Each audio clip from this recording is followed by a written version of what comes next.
وتزودوا فإن خير الزاد التقوى واتقون يا أولي الألباب সবাই বলেন আল্লাহু আকবার। আল্লাহ বললেন ওয়াতাজাওয়াদু, ফাতিহা সংগ্রহ করো, ফাতিহা সংগ্রহ করো, দূর সফরের জন্য ফাতিহা সংগ্রহ করো। এই পৃথিবীর একজন মানুষের জন্য সবচাইতে দূরের সফর হলো জান্নাত পর্যন্ত পৌঁছা, ঠিক কিনা বলেন? আল্লাহ বললেন ওয়াতাজাওয়াদু, তোমরা ফাতিহা সংগ্রহ করো, পুঁজি সংগ্রহ করো, উপাদান সংগ্রহ করো। আমরা বললাম আল্লাহ পরকালে যাওয়ার জন্য কোন ফাতিহা সবচাইতে উত্তম আমাদেরকে একটু বলে দেন। আল্লাহ রাব্বুল আলামিন বলেন ফা ইন্না খায়রাজ যাদি তাকওয়া, অতএব অবশ্যই নিশ্চয়ই সবচাইতে উত্তম ফাতিহা হলো তাকওয়া। সুবহানাল্লাহ। সবচাইতে উত্তম ফাতিহা কি? ফা ইন্না খায়রাজ যাদি তাকওয়া, তাকওয়ার চাইতে উত্তম ফাতিহা আর কিছু হতে। এবার আল্লাহ বলেন ও আমার কলিজার টুকরা, আমার বুদ্ধিমান গোলামেরা শোনো, ওয়াত্তাকুনি ইয়া উলিল আলবাব, আমাকে ভয় করো, আমাকে ভয় করো, ইয়া উলিল আলবাব, হে প্রিয় বন্ধুরা। সুবহানাল্লাহ। হে বুদ্ধিমানেরা, ইয়া উলিল আলবাব, হে বুদ্ধিমানেরা, ফাত্তাকুনি, আমাকে ভয় করো। সুবহানাল্লাহ। পরকালে যাওয়ার পুঁজি তাকওয়া। ছোট্ট না বড়? ছোট্ট না? তাকফ ও তাকওয়া, তাকফ তাকওয়া, ছোট্ট কিনা? 3 হরফের একটা শব্দ তাকওয়া। এটা যদি ফাতিহা হিসেবে, পুঁজি হিসেবে যদি নিতে পারেন, আপনার স্থান হবে কোথায়? জান্নাতে। সুবহানাল্লাহ। আসতে হবে না জোরে হবে? এখন আমি ওয়াতাজাওয়াদু ফাইন্না খায়রাজ যাদি তাকওয়া, সবচাইতে বড় পুঁজি, লং সফরের পুঁজি তাকওয়া। কি? তাকওয়ার 5টা অর্থ বলবো, খেয়াল রাখবেন ইনশাআল্লাহ। অনেকগুলো অর্থ আছে, মৌলিক 5টা অর্থ। 1 নাম্বার বিরত থাকা। তাকওয়া মানে কি? সবাই বলেন বিরত থাকা। 2 নাম্বার সাবধানতা অবলম্বন করা। 2 নাম্বার কি? 3 নাম্বার আত্মশুদ্ধি অর্জন করা। 3 নাম্বার কি? 4 নাম্বারে পরহেজগারিতা অর্জন করা। 4 নাম্বারে কি? 5 নাম্বারে আল্লাহকে ভয় করা। সুবহানাল্লাহ বলেন। তাকওয়ার 1 নাম্বার অর্থ হলো বিরত থাকা। কি থেকে বিরত থাকবেন? গুনাহ বলতে যা বলা হয় সকল ধরনের গুনাহ থেকে বিরত থাকবেন, সকল ধরনের অন্যায় কাজ থেকে বিরত থাকবেন, সকল ধরনের পাপের কাজ থেকে বিরত থাকবেন। এই বিরত থাকার, নিজেকে সেভ করে রাখার নাম হলো তাকওয়া। সুবহানাল্লাহ। বিরত থাকা, বুঝছেন নি? আমি আর গভীরে যাব না। যেমন আপনি মিথ্যা কথা বলেন, বিরত থাকবেন, তাকওয়া। আপনি গীবত করেন, বিরত থাকবেন, তাকওয়া। আপনি চুরি করেন, বিরত থাকবেন, তাকওয়া। আপনি ঘুষ খান, বিরত থাকবেন, তাকওয়া। আপনি চাঁদাবাজি করেন, বিরত থাকবেন, তাকওয়া। আপনি টেন্ডারবাজি করেন, বিরত থাকবেন, তাকওয়া। আপনি চুরি করেন, বিরত থাকবেন, তাকওয়া। আপনি ডাকাতি করেন, বিরত থাকবেন, তাকওয়া। আপনি মাস্তানি করেন, বিরত থাকবেন, তাকওয়া। আপনি অন্যায়ভাবে মানুষকে হত্যা করেন, বিরত থাকবেন, তাকওয়া। আপনি জেনা ব্যভিচার করেন, বিরত থাকবেন, তাকওয়া। আপনি সুদ, ঘুষ, রাহাজানি, দুর্নীতি এই সমস্ত কাজ করেন, বিরত থাকবেন, এর নাম 1 নাম্বার অর্থ, বুঝছেন নি? বিরত থাকা। তাকওয়ার এক নম্বর অর্থ কি? সবাই বলেন কি? কি থেকে? সকল অন্যায়ের কাছ থেকে বিরত থাকা, সকল গুনাহের কাছ থেকে। কোনটা অন্যায় কোনটা গুনাহ বুঝবেন কিভাবে? এই বিবেক বলবে। কে বলবে? এই যে এখানে আল্লাহ তাআলা বললেন ফাত্তাকুনি ইয়া উলিল আলবাব, ও বিবেকবানেরা, ও বুদ্ধিমানেরা, তোমরা আমাকে ভয় করো। সুবহানাল্লাহ। তোমরা তাকওয়া অবলম্বন করো। এক নম্বর বিরত থাকা। দ্বিতীয় নম্বর হলো সাবধানতা অবলম্বন করা। কি? সবাই বলেন কিরকম সাবধানতা অবলম্বন? একটা জায়গায় আপনি প্রবেশ করবেন, আগেই দেখলেন সিসি ক্যামেরা আছে। কি আছে? আপনি যদি এই সিসি ক্যামেরার আওতাভুক্ত এলাকার মধ্যে যদি আপনি প্রবেশ করেন, আপনি আপনার মন মতো কাজ করতে পারবেন না। যা করবেন সব সিসি ক্যামেরায় রেকর্ড হবে। ঠিক কিনা বলেন? আল্লাহ রাব্বুল আলামিন আমাকে আর আপনাকে সৃষ্টি করে নিজের দুটা দৃষ্টি দিয়ে এইভাবে সিসি ক্যামেরা ফিট করে রেখেছেন। আপনি যা করবেন কেউ দেখে না। কে দেখে? কেউ যেটা দেখে না সেটা দেখে কে? কেউ যেটা শুনে না সেটা শুনেন কে? কেউ যেটা জানে না সেটা জানেন কে? এই জন্য গোটা হায়াতের জীবন সাবধানতা অবলম্বন করতে হবে। নবী করিম সাল্লাল্লাহু আলাইহি ওয়াসাল্লাম এই সাবধানতার উদাহরণ দিচ্ছেন, তাকওয়ার উদাহরণ দিচ্ছেন। বিশ্বনবী মুহাম্মদ সাল্লাল্লাহু আলাইহি ওয়াসাল্লাম বললেন, তোমরা যদি একটা কাঁটাযুক্ত চিকন রাস্তা দিয়ে যদি হেঁটে যাও তাহলে কেমনে হাঁটবা? সাহাবায়ে কেরাম বলল, জামা কাপড়কে একেবারে আঁটোসাঁটো করে একেবারে গুছিয়ে রেখে, যেন জামা কাপড়ের মধ্যে কাঁটার আঘাত যেন না লাগে, এইভাবে করে হেঁটে যাব। বিশ্বনবী বললেন, গোটা হায়াতের জীবন তোমাকে এইভাবে সাবধানতা অবলম্বন করে চলতে হবে, যেন গুনাহ নামক কাঁটা তোমার গায়ে লাগতে না পারে। সুবহানাল্লাহ। তাকওয়ার আরেকটা অর্থ হলো সাবধানতা অবলম্বন করা। এই সাবধানতা অবলম্বনের আরেকটা ব্যাখ্যা দিয়েছেন মুফাসসিরিনগণ। আল্লাহ রাব্বুল আলামিন মানুষ সৃষ্টি করে একটা হুদুদ বলে দিয়েছেন, মানুষকে একটা সীমানা বলে দিয়েছেন, একটা সীমারেখা বলে দিয়েছেন, বলেছেন তিলকা হুদুদুল্লাহি ফালা তাকরাবুহা, এটা আমার হুদুদ, খবরদার এর ধারে কাছেও। যেমন উদাহরণ হিসেবে যদি নেন, আদম আর হাওয়াকে সৃষ্টি করার পরে আল্লাহ রাব্বুল আলামিন কোথায় রেখেছেন? সবাই বলেন। জান্নাতে রেখে কি বলেছেন? ওয়াকুল্না ইয়া আদামু উসকুন আনতা ওয়া যাওজুকাল জান্নাতা ওয়া কুলা মিনহা রাগাদান হাইসু শি'তুমা ওয়ালা তাকরাবা হাদিহিশ শাজারাতা ফাতাকুনা মিনাজ জালিমিন। সবাই বলেন আল্লাহু আকবার। আর আমি আদম আর হাওয়াকে সৃষ্টি করে জান্নাতে রেখেছি, বলেছি এখানে থাকো, খাও দাও, ফুর্তি করো, কিন্তু খবরদার ওয়ালা তাকরাবা হাযিহিশ শাজারাতা, ওই গাছটির ধারে কাছেও যেও না, গেলে ফাতাকুনা মিনাজ জালিমিন, জালিমদের অন্তর্ভুক্ত হয়ে যাবা। প্রিয় ভাইয়েরা, এখানে কিন্তু বিশাল একটা শিক্ষার বিষয় আছে। আমি জানি না কখনো এইভাবে চিন্তা করেছেন কিনা আপনারা। বিশাল এক শিক্ষা আছে। এই গাছটি এমন কোন বিশেষ কোন গাছ না, এখানে গেলে এমন তেমন কিছু হবে না। এখানে মূল দেখার বিষয় হলো, মূল শিক্ষার বিষয় হলো, আল্লাহ জান্নাতে রেখে তাদেরকে একটা সীমানা বলে দিয়েছেন। আল্লাহু আকবার।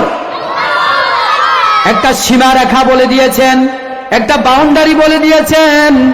এই জান্নাতের সব জায়গায় থাকো, কোনো সমস্যা নাই, কিন্তু খবরদার খবরদার এই গাছটির ধারে কাছে ও যেও না, এটা আমার ওয়ার্ডার। আমার, সবাই বলেন, এটা আমার হুকুম, আমার ওয়ার্ডার। যদি আমার এই ওয়ার্ডার, এই হুকুম লঙ্ঘন করো, জান্নাতে থাকতে পারবা না, বের করে দিব। নাউযুবিল্লাহি মিন যালিক। একটা জিনিস আপনারা খেয়াল রাখিয়েন, ক্লাস 1 একটা কবিতা আছে, ওই দেখা যায় তাল গাছ, ওই আমাদের গা, ওইখানেতে বাস করে কানা বগির। এখানে কবির মূল উদ্দেশ্যটা কি? তাল গাছ নিয়ে কবিতা করা? বলেন না। যেখানে তাল গাছ ওখানে আমার গা, যেখানে তাল গাছ ওখানে আমার গা। আল্লাহ রাব্বুল আলামিন আদম আর হাওয়াকে জান্নাতে রেখে গাছের সীমানা দিয়ে বলেছেন, এই গাছটাই তোমার সীমানা, এর বাইরে যেও না, গেলে জালিম হয়ে যাবা, জান্নাত থেকে বের করে দুনিয়াতে পাঠিয়ে দিবা। আল্লাহু আকবার। দুনিয়াতে আসার পরে আদম আর হাওয়াকে এরকম অসংখ্য সীমানা, সুদ খেও না সীমানা, ঘুষ খেও না সীমানা, চাঁদাবাজি করো না সীমানা, টেন্ডারবাজি করো না সীমানা, রাতের ভোট দিনে, দিনের ভোট রাতে দিও না সীমানা। ঠিক কিনা বলেন? এটা কি সীমানা? এরকম অসংখ্য সীমানা আছে। যদি এই সীমানা যদি অতিক্রম করো জালেম। ঠিক কিনা বলেন? তোমাদের মা বাবাকে রেখেছিলাম জান্নাতে, সীমানা অতিক্রম করার কারণে, আমার বাউন্ডারি অতিক্রম করার কারণে, আমার হুদুদ অতিক্রম করার কারণে জান্নাত থেকে টেনে হিচড়ে দুনিয়াতে দিয়ে দিয়েছি। তোমরা যদি এই দুনিয়াতে থেকে আমার যদি সীমানা যদি অতিক্রম করো, বাইরে যদি চলে যাও, বাড়াবাড়ি যদি করে যাও, করো বেশি করো, জান্নাত দেওয়া হবে। এবার বুঝছেন কিনা? তাকওয়ার একটা অর্থ হলো সাবধান। গোটা হায়াতের জীবন সাবধানতা অবলম্বন করা। এরপরে হলো আত্মশুদ্ধি অর্জন করা। তাকওয়ার আরেকটা অর্থ কি? সবাই বলেন। আত্ম মানে আত্মা, ওন সেলফ, নিজেকে ওন সেলফ প্রোটেক্ট, নিজেকে রক্ষা করা, নিজের আত্মাকে পরিশুদ্ধ করা। তাকওয়ার আরেকটা অর্থ, এই আত্মা যদি খারাপ হয়ে যায় তাহলে আপনার মতো খারাপ এই পৃথিবীতে আর কেউ হবে না। আমরা এই দেহের জন্য কত খোরাকি, কত খাবার, কত আয়োজন, যার কারণে আমি চলাফেরা করি তার কোনো খবর, যদি খবর থাকতো দেহের চাইতে আত্মার যত্ন সবচাইতে বেশি করতাম। ঠিক কিনা? এই জন্য তাকওয়ার আরেকটা অর্থ হলো আত্মপরিশুদ্ধি অর্জন করা। এখন এই আত্মাটা কি? নবী করিম সাল্লাল্লাহু আলাইহি ওয়াসাল্লাম বলেছেন, আন আবি হুরায়রা রাদিয়াল্লাহু আনহু قال قال رسول الله সাল্লাল্লাহু আলাইহি ওয়াসাল্লাম, এই আত্মাটা কোথায় থাকে? বিশ্বনবী বললেন, আত্তাকওয়া উহা হুনা ওয়া ইউশিরু ইলা সাদরিহি সালাসা। বিশ্বনবী বললেন তাকওয়া এখানে, তাকওয়া এখানে। কয়বার বললেন? ওয়ায়ুশিরু, তিনি ইশারা করলেন, ইলা সাদরিহি, নিজের বুকের দিকে, সালাসা, তিনবার। কয়বার? তিনবার নিজের বুকের দিকে ইশারা করে বললেন তাকওয়া এখানে। তাকওয়া, প্রিয় ভাইয়েরা, তাকওয়া কোথায়? এই বুকের বাম পাজরের নিচে ছোট্ট একটা গোশতের টুকরা আছে, এই টুকরাটাই হলো তাকওয়া। সুবহানাল্লাহ। আপনারা কি হযরতে লোকমানের নাম শুনছেননি? হযরতে লোকমান, তিনি কোন নবী রাসূল ছিলেন না, কিন্তু তিনি একজন বিজ্ঞ, প্রজ্ঞাপূর্ণ, জ্ঞান এবং প্রজ্ঞাপূর্ণ হিকমতওয়ালা মানুষ ছিলেন। তিনি তার সন্তানকে উপদেশ দিয়েছেন 10টা বিষয়ে। আল্লাহ রাব্বুল আলামিনের কাছে এই উপদেশগুলো এত ভালো লেগেছে, আল্লাহ তাআলা উপদেশগুলোকে কোরআন শরীফে তুলে দিয়েছেন। সুবহানাল্লাহ। আপনি একটু চিন্তা করেন তো, একটু চিন্তা করেন, একজন মানুষ, একজন বাবা, খেয়াল করে শুনতেছেন, একজন বাবা তার সন্তানকে উপদেশ দিতেছে, উপদেশগুলো আল্লাহর কাছে ভালো লেগেছে, আল্লাহ সেগুলো কোরআন শরীফে তুলে দিয়েছেন। সূরা লোকমান 31 নম্বর সূরা লোকমানের 13 থেকে পিছনের দিকে আয়াতগুলোর মধ্যে তিনি একটা উপদেশ দিয়েছেন, ইয়া বুনাইয়া লা তুশরিক বিল্লাহ ইন্নাশ শিরকা লাযুলমুন আযীম। ও আমার কলিজার টুকরা সন্তান, বাবা, খবরদার আল্লাহর সাথে কাউকে শিরক করো না, নিশ্চয়ই শিরক মস্ত বড় জুলুম। নাউজুবিল্লাহ। এভাবে নামাজের অর্ডার দিচ্ছেন উনি, ওনার ছেলেকে বুঝাইতেছেন, বাবা ইয়া বুনাইয়া আকিমিস সালাতা ওয়া আমুর বিল মারুফি ওয়ানহা আনিল মুনকার ওয়াসবির আলা মা আসাবাক ইন্না যালিকা মিন আজমিল উমুর। সবাই বলেন আল্লাহু আকবার। হযরত লোকমান ছেলেকে উপদেশ দিতেছেন, ও আমার কলিজার টুকরা বাবা, যেখানেই থাকো না কেন নামাজ ছেড়ে আকিমিস সালাত, নামাজ ছেড়ে দিও না। ওয়া আমুর বিল মারুফি, মানুষকে সৎ কাজের আদেশ দাও, অসৎ কাজ থেকে নিষেধ করো। ওয়া নাহা আনিল মুনকার, সুবহানাল্লাহ। ওয়াসবির আলা মা সাবাক, বিপদে আপদে বালা মুসিবতে ধৈর্য ধারণ করো। আল্লাহু আকবার। উপদেশ দিচ্ছে কে? বাবা ছেলেকে। কে? বাবা। আর উপদেশগুলো ভালো লাগছে কার কাছে? আল্লাহ তুলে দিছেন কোথায়? আল্লাহু আকবার। আমরাও তো বাবা, আমরা কি আমাদের সন্তানদেরকে এভাবে উপদেশ দিতে পারি? দেওয়ার দরকার আছে না নাই? এবারে লোকমানের পাওয়ার দেখেন। লোকমান ছিল একজন কর্মচারী। লোকমান সে তার মনিবের আন্ডারে কাজ করত। খুব খেয়াল করে শুনেন, আমি আপনাদেরকে বুঝাচ্ছি। তাকওয়ার আরেকটি অর্থ আত্মাকে পরিশুদ্ধ করা। কোন জিনিসটাকে পরিশুদ্ধ করা? সবাই বলেন। হযরতে লোকমান, উনার সম্পর্কে উনার মালিকের কাছে এক লোক বলল, ওগো বাদশাহ, ওগো মনিব, আপনি কি জানেন এই সময়ের সবচাইতে জ্ঞানী লোকটাকে? এটা কি আপনি জানেন? বাদশাহ বলল না। লোকটা বলল, আপনার কর্মচারী লোকমান। বাদশাহ আশ্চর্য হয়ে গেল, কি কয়, ঘটনা কি? আমার কর্মচারী লোকমান সবচাইতে এই যুগের সমকালীন সময়ের সবচাইতে বড় জ্ঞানী? এটা হতেই পারে না। এটা ওই লোকে বলল, আপনি আপনার কর্মচারী লোকমানকে পরীক্ষা করেন। বাদশাহ বলল, আমি পরীক্ষা করে দেখব আসলে লোকমান জ্ঞানী কিনা, বুদ্ধিমান কিনা। বাদশাহ লোকমানকে ডাক দিলেন, লোকমান এদিকে আসো। লোকমান আসছে। হুজুর আদেশ দেন, 2টা বকরি কিনে আনছেন, একটা বকরি জবাই করেছেন। এবার এই বকরি থেকে সর্বোৎকৃষ্ট অংশটা আমার জন্য নিয়ে আসো। হযরতে লোকমান বকরিটা জবাই করে বকরির অন্তর, কলবটা, হাড়টা, হৃৎপিণ্ডটা নিয়ে আসলেন। সুবহানাল্লাহ। এবার মনিব বললেন, তাহলে এটাই তোমার দৃষ্টিতে বকরির সবচাইতে উৎকৃষ্ট অংশ, কলবটা? বলল হ্যাঁ। বলল ঠিক আছে, আরেকটা বকরি এনেছো? হ্যাঁ এনেছি। ওই বকরিটাকেও জবাই করো। এবার ওই বকরিটাকেও জবাই করা হলো। বলল এবার এই বকরির সবচাইতে নিকৃষ্টতম অংশটা নিয়ে আসো। কোন অংশ? নিকৃষ্ট। কোন অংশ? সবাই কন। আগে কি বলছে? সবচাইতে উৎকৃষ্টতম অংশ। এখন কি বলছে? সবচাইতে নিকৃষ্টতম অংশটা নিয়ে আসো। এবার হযরতে লোকমান বকরিটা জবাই করে বকরিটার কলবটা নিয়ে আসলেন, অন্তরটা নিয়ে আসলেন, হাড়টা নিয়ে আসলেন। মালিক এবার আশ্চর্য হয়ে গেল। ওই লোককে ডাক দিয়ে বলল, এদিকে আসো। তুমি বলেছ লোকমান নাকি খুবই জ্ঞানী বুদ্ধিমান, আমি দেখি এর মতো বোকা আর কেউ নাই। বলল, বোকা না, আপনি লোকমানকে জিজ্ঞেস করেন এর মর্মার্থ আছে, কেন করেছে। লোকমান এদিকে আসো। বকরির সবচাইতে উৎকৃষ্টতম অংশ আনতে বললাম, হাড়টা নিয়ে আসলাম। আবার যখন নিকৃষ্ট অংশটা নিয়ে আসতে বললাম, তাও কলবটা নিয়ে এসেছো, এর কারণ কি?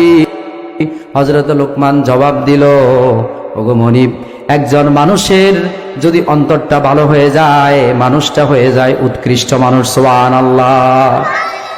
আর একজন মানুষের যদি অন্তরটা, কলবটা, হাড়টা, হৃদয়টা যদি খারাপ হয়ে যায়, এই লোকটা হয়ে যায় সমাজের সবচাইতে নিকৃষ্ট। নাউজুবিল্লাহ। এই জন্য শায়ের ভয় করেছেন, আল্লামা ইকবাল ভয় করে বলেছেন, মুঝে ये डर है कि के दिले जिंदा तू ना मर जाए, मुझे ये डर है कि दिले जिंदा तू ना मर जाए, कि जिंदगानी इबारत है तेरे जीने से। আমার এই ভয় হয়, হে আমার জীবন্ত আত্মা, তোর যেন মৃত্যু না হয়ে যায়, কারণ তোর মৃত্যু হওয়া মানে হলো আমার মৃত্যু হয়ে যাওয়া, আর তোর বেঁচে থাকা মানে হলো আমার বেঁচে থাকা। আল্লাহু আকবার, সুবহানাল্লাহ।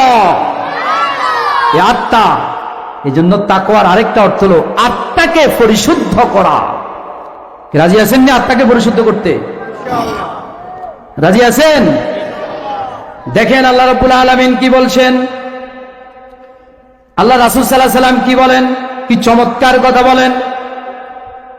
বিশ্বনবী বললেন, ইন্নাল্লাহা লা ইয়ানজুরু ইলা সুওয়ারিকুম ওয়া আমওয়ালিকুম ওয়ালাকিন ইয়ানজুরু ইলা কুলুবিকুম ওয়া আমালিকুম। সাদাকান নবিয়্যু সাল্লাল্লাহু আলাইহি ওয়াসাল্লাম। বিশ্বনবী বললেন, ও ৪ নম্বর ওয়ার্ডের ভাইয়েরা, ও দালান বাড়ি এলাকার ভাইয়েরা, ও একলাশপুরের জাতি, আল্লাহ রাব্বুল আলামিন কখনো মানুষের সূরত, আকার আকৃতি, কে কত লম্বা, কে কত সুন্দর, কে কত দামি জামা কাপড় পরেছে, আল্লাহ কখনো এগুলোর দিকে তাকান না। কার কত ধন সম্পদ আছে, গাড়ি বাড়ি আছে, ব্যাংক ব্যালেন্স আছে, আল্লাহ এগুলো কখনো দেখেন না। ওয়ালাকিন ইয়ানজুরু ইলা কুলুবিকুম, আল্লাহ দেখেন বান্দার অন্তর। সুবহানাল্লাহ। এই অন্তরটা দেখেন, অন্তর ভালো মানে মানুষটা ভালো, অন্তর খারাপ মানে মানুষটা খারাপ। এই জন্য আল্লাহ এটা দেখেন। আল্লাহ বললেন, এই লোকটাই আমি, এই লোকটার শুধু অন্তর দেখি, ধন সম্পদ দেখি না। ওয়ালাকিন ইয়ানজুরু ইলা কুলুবিকুম ওয়া আমালিকুম, এবং সে কি আমল করেছে ওই আমলটা আমি দেখি। সুবহানাল্লাহ। তাকওয়ার আরেকটা অর্থ পাইছেন নি? আত্মাকে পারবেন নি? পারবেন? আত্মাকে পরিশুদ্ধ করতে পারবেন? যদি পারেন আপনার স্থান হয়ে যাবে জান্নাত, আর যদি না পারেন পরকালীন জীবনে আপনার স্থান হয়ে যাবে জাহান্নাম, আর দুনিয়াতে আপনি হবেন জন্তু জানোয়ার। নাউজুবিল্লাহ। সূরা আরাফের 179 নম্বর আয়াতে আল্লাহ তাআলা বলেন, ওয়ালাকাদ যারানা লিজাহান্নামা কাসীরাম মিনাল জিন্নি ওয়াল ইনস লাহুম কুলুবুন লা ইয়াফকাহুনা বিহা ওয়ালাহুম আ'য়ুনুন লা ইউবসিরুনা বিহা ওয়ালাহুম আযানুন লা ইয়াসমাউনা বিহা উলাইকা কাল আনআম বাল হুম আদাল উলাইকা হুমুল গাফিলুন। আল্লাহু আকবার বলেন। আল্লাহ বলেন, আমি জিন আর মানুষের মধ্যে বিশাল একটা সংখ্যাকে জাহান্নামে দিব। কেন? তাদের একটা অন্তঃকরণ দিয়েছি। এই অন্তঃকরণ দিয়ে কখনো কোরআন হাদিস নিয়ে চিন্তা ভাবনা করে নাই, গবেষণা করে নাই, এই জন্যই তাকে আমি জাহান্নামে দেব। নাউজুবিল্লাহ। বুঝছেন কিনা? অন্তর খারাপ মানে আপনি শেষ। তাকওয়ার আরেকটা অর্থ হলো আল্লাহকে ভয় করা। আরেকটা অর্থ কি? সবাই বলেন, আল্লাহকে ভয় করা। তবে এই ভয়টা কি দেখে হবে না না দেখে হবে? কথা বলেন। যদি এই দেখে না দেখে যদি ভয় করতে পারেন, আপনার জন্য বিশাল একটা পুরস্কার আল্লাহর পক্ষ থেকে আছে। আসেনি? কথা বলেন। বিশাল একটা পুরস্কার আপনার আল্লাহর কাছ থেকে আসেনি? তাহলে তাকওয়ার আরেকটা অর্থ হলো ভয় করা। কি করা? কাকে? দেখে না না দেখে? আল্লাহকে দেখা যায়, আল্লাহর জান্নাত দেখা যায়, জাহান্নাম, পরকাল, কবরের প্রশ্ন যে করা হয় এগুলো দেখা যায়। এই না দেখে বিশ্বাস করার নাম হলো তাকওয়া। সুবহানাল্লাহ। মানুষ ভয় দুই রকম করে। কয় রকম? একটা দেখে করে, একটা এই মুহূর্তে যদি আমি বলি সাপ সাপ, ভয় পাবেননি আপনারা? পিছন থেকে একজন সাপ সাপ, এটা দেখে ভয় করা। একজন যদি এখন একবারে পিস্তল একটা নিয়ে আসি, বলে সবগুলা বসি থাক, গুলি করে মেরে ফেলবো, হাতে পিস্তলটা দেখলে ভয় পাবেন কি পাবেন না? এটা হলো দেখে ভয় করা। পক্ষান্তরে তাকওয়া হলো না দেখে ভয় করা। কিভাবে? সবাই বলেন। না দেখে ভয় করার নাম হলো তাকওয়া। আল্লাহ রাব্বুল আলামিন অত্যন্ত চমৎকার ভাবে এই না দেখে ভয় করার কথা আমাদেরকে বলেছেন। আল্লাহ রাব্বুল আলামিন 67 নম্বর সূরা সূরা মুলুকের 12 নম্বর আয়াতে বলেন, ইন্নাল্লাযীনা ইয়াখশাউনা রাব্বাহুম বিল গায়বি লাহুম মাগফিরাতুন ওয়া আজরুন কাবীর। সবাই বলেন আল্লাহু আকবার।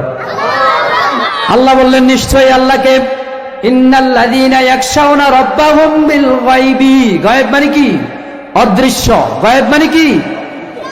নিশ্চয়ই যারা আল্লাহকে অদৃশ্যভাবে ভয় করে, লাহুম মাগফিরাতুন, আল্লাহ তাদেরকে মাফ করে দিবেন। সুবহানাল্লাহ। ওয়া আজরুন কাবীর, এবং তাদেরকে বড় ধরনের পুরস্কার দিবেন। সুবহানাল্লাহ। এইজন্য তাকওয়ার একটা অর্থ হলো না দেখে ভয় করা, না দেখে ভয় করা। কিন্তু আবার অনেক নাস্তিকরা বলবে যা দেখা যায় না তা বিশ্বাস করা। তারা বলে unseen is nothing, unseen is, অর্থাৎ যা দেখা যায় না তা বিশ্বাস করা যায় না। কিন্তু এই নাস্তিককে যদি আপনি বলেন তুমি যেটা নিত্য নিয়ত নাক দিয়ে ফেলতেছ আর নাক দিয়ে নিচ্ছ, যেটা ফেলতেছ এটার নাম কি? অক্সিজেন, দেখা যায় না। তুমি যেটা গ্রহণ করতেছ যেটা, সেটা কি? Carbon dioxide. কার্বন ডাইঅক্সাইড দেখা যায় না। তুমি যে গরম অনুভব করো, গরম, সেটা কি কখনো দেখেছো? গরমের কালার কি রকম, রং কি রকম? না। তাহলে তুমি বিশ্বাস করো না। তুমি কি ঠান্ডা কখনো দেখেছো? না, দেখি নাই, তাহলে বিশ্বাস করো না। তুমি কি বাতাস কখনো দেখেছো? গাছ নড়তে না দেখেছো, কাপড় উঠতে না দেখেছো, কিন্তু বাতাস কি তুমি দেখেছো? দেখেছে? না দেখে নাস্তিকেরা অনেক কিছু বিশ্বাস করে, কিন্তু আল্লাহকে বিশ্বাস করতে রাজি না, কারণ এগুলো পোড়া কপাল। এগুলোর জন্য আল্লাহ জাহান্নাম রেডি করে রাখছেন। আউযুবিল্লাহ। এই জন্য না দেখে ভয় করার নাম কি? তাকওয়া। প্রিয় ভাইয়েরা, তাহলে না দেখে ভয় করার নাম কি? সবাই আল্লাহকে না দেখে ভয় করতে রাজি আছেন তো ইনশাআল্লাহ? তাকওয়ার গুরুত্ব এবং প্রয়োজনীয়তা এত বেশি। আল্লাহ আমাদেরকে সৃষ্টি করেছেন তার ইবাদতের জন্য, ঠিক কিনা বলেন? ওমা খলাকতুল জিন্না ওয়াল ইনসা ইল্লা, আমি জিন আর মানুষকে একমাত্র কেবলমাত্র শুধুমাত্র সৃষ্টি করেছি আমার ইবাদত করবে। আপনি 100% ইবাদত করতে পারবেন যদি আপনার ভিতরে তাকওয়া থাকে। সুবহানাল্লাহ। আল্লাহ তাআলা মানুষ সৃষ্টি করে দিয়ে বলেছেন, ওয়া আলাল্লাহি কসদুস সাবিলি ওয়া মিনহা জাইরুন ওয়ালাউ শাআ লাহাদাকুম আজমাইন। এই পৃথিবীতে আছে অসংখ্য বাঁকা পথ, অসংখ্য বক্রপথ। এই অসংখ্য বাঁকা পথ এবং বক্রপথ থেকে সহজ সরল সঠিক পথে আপনি আসতে পারবেন। ইন্না হাদাইনাহুস সাবিলা ইম্মা শাকিরান ওয়া ইম্মা কাফুরা। এই হেদায়েতের পথে আসতে পারবেন আপনার ভিতরে যদি তাকওয়া থাকে। সুবহানাল্লাহ। এই যে গুনাহ, আমরা যে গুনাহ করি, মোবাইলের ভিতরে, কম্পিউটারের ভিতরে, ল্যাপটপের ভিতরে যখন মানুষ চালায়, একটা ভাইরাস প্রবেশ করে, করে কি করে না? এই ভাইরাসকে প্রতিহত করার জন্য একটা অ্যান্টিভাইরাস আছে। কি আছে? অ্যান্টিভাইরাস ডাউনলোড যখন করা হয় ভাইরাস আর ঢুকে না। আমাদের প্রত্যেকটি মানুষের ভিতরে যে ভাইরাস প্রবেশ করে, এই ভাইরাসের নাম হলো গুনাহ। ভাইরাসের নাম কি? কথা বলেন। ভাইরাসের নাম কি? আর এই ভাইরাসকে যে অ্যান্টিভাইরাস গুনাহ নামক, খেয়াল করে শুনেন, এই গুনাহ নামক ভাইরাসকে যে অ্যান্টিভাইরাস প্রতিহত করবে, এর নাম তাকওয়া। সুবহানাল্লাহ। ওই যে বললাম না, এই তাকওয়াটা যদি সাথে থাকে, আমৃত্যু ওয়াবুদ রব্বাকা হাত্তা ইয়াতিয়াকাল ইয়াকিন, মৃত্যু আসার আগ পর্যন্ত আল্লাহর ইবাদত যদি করতে চাও, তাহলে এই হাতিয়ার, তাকওয়া নামক হাতিয়ারটা, ফাতিহাটা যদি তোমার ভিতরে যদি থাকে, গুনাহ নামক ভাইরাস তোমার ভিতরে প্রবেশ করতে পারবে। কি কথা বুঝে গেছি না? তাহলে তাকওয়ার গুরুত্ব আছে না নাই? আছে না নাই প্রিয় ভাইয়েরা?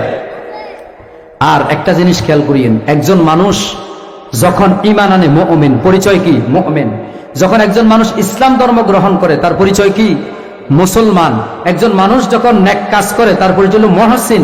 একজন মানুষ যখন তাকওয়া অবলম্বন করে, তার পরিচয় হলো মুত্তাকি। শুনেন প্রিয় ভাইরা, আপনি যখন মুমিন হবেন, 100% 100% ফার্স্ট চান্সে জান্নাতে যাওয়ার কোনো নিশ্চয়তা নাই। আপনি যখন ইসলাম ধর্ম গ্রহণ করে মুসলমান হবেন, আপনি ফার্স্ট চান্সে জান্নাতে যাওয়ার কোনো গ্যারান্টি নাই। কিন্তু আপনি যখন মুত্তাকি হবেন, তাকওয়ার মতো গুণ আপনার ভেতরে যখন থাকবে, 100% সত্য কথা, ফার্স্ট চান্সে জান্নাত। সুবহানাল্লাহ। আল্লাহ তাআলা বলছেন মাসালুল জান্নাতিল্লাতী উইদাল মুত্তাকুন। সুবহানাল্লাহ। মাসালুল জান্নাতিল্লাতী উইদাল মুত্তাকুন, মুত্তাকিদের জন্য জান্নাতের ওয়াদা করা হয়েছে। সুবহানাল্লাহ। ওয়াসারিউ ইলা মাগফিরাতিম মির রাব্বিহিম ওয়া জান্নাতিন আরদুহাস সামাওয়াতি ওয়াল আরদি উইদ্দাত লিল মুত্তাকিন। সুবহানাল্লাহ। মুত্তাকিদের জন্য ওই জান্নাত রাখা হয়েছে যেই জান্নাতের বিশালতা আকাশ এবং জমিনের মধ্যে বিশাল একটা বিশালতা। সুবহানাল্লাহ। এজন্য যদি মুত্তাকি হতে পারেন, ফার্স্ট চান্সে জান্নাত, তাহলে ফার্স্ট চান্সে জান্নাতে যাওয়ার জন্য তাকওয়া অবলম্বন করার দরকার আছে না নাই? আপনি যদি তাকওয়া অবলম্বন করতে পারেন, তাহলে আপনাকে আল্লাহ রাব্বুল আলামিন এই দুনিয়া এবং আখিরাতে সম্মানিত ব্যক্তি হিসেবে ঘোষণা দিবেন। সুবহানাল্লাহ। আমার আর আপনার দৃষ্টিতে, খুব খেয়াল করে শুনেন প্রিয় ভাইরা, আমার আর আপনার দৃষ্টিতে যার টাকা পয়সা বেশি, যার বিল্ডিং আছে, গাড়ি বাড়ি আছে, ধন সম্পদ আছে, এমপি, মন্ত্রী, ম্যাজিস্ট্রেট, বিচারপতি, আমার আর আপনার দৃষ্টিতে এরা খুব সম্মানিত। কিন্তু আল্লাহ কয় না, হুদে মিশা। ঠিক কিনা বলেন? আল্লাহ কয় হুদে মিশা, এরা আমার দৃষ্টিতে এরা সম্মানিত নয়। তাহলে কারা সম্মানিত? আল্লাহ তাআলা বলেন ইন্না আকরামাকুম ইনদাল্লাহি আতকাকুম। আল্লাহু আকবার। নিশ্চয় আল্লাহর কাছে সম্মানিত ওই ব্যক্তি যে সবচাইতে বেশি মুত্তাকি। সুবহানাল্লাহ। যার কাছে যত বেশি তাকওয়া আছে সে তত বেশি সম্মানিত। সুবহানাল্লাহ। বিশ্বনবীকে প্রশ্ন করলেন সাহাবা ইকরাম, ওগো আল্লাহর নবী, এই পৃথিবী